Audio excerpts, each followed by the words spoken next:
एक नगर में एक राजा रहते थे। एक दिन विद्वान संत राजा के नगर पहुंचे। राजा संत के पास गए और उन्हें अपने महल में आने के लिए आमंत्रित किया। राजा ने संत की बहुत सेवा की और राजा की सेवा से प्रसन्न होकर संत ने जाते समय राजा को एक ताबीज देकर गए और राजा से कहा कि जीवन में परेशानियां खत्म नहीं हो रही है।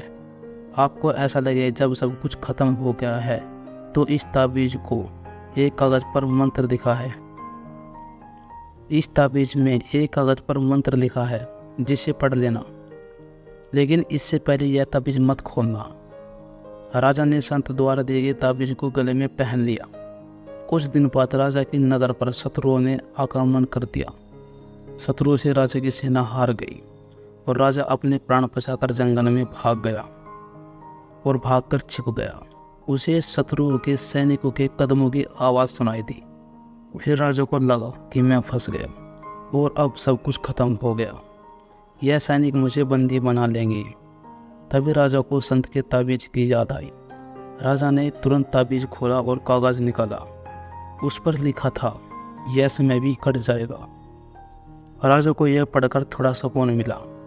फिर कुछ देर बाद सैनिकों के कदमों की आवाज़ आनी बंद हो गई।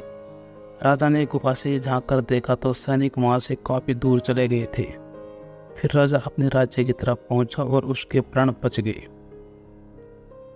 अच्छे दिन हो या बुरे दिन हो, हमेशा नहीं रहते। हमें यह ध्यान रखना चाहिए कि समय बदलता है। बुरा वक्त हो तो यह सोचना चाहिए कि यह समय भी कट जाएगा।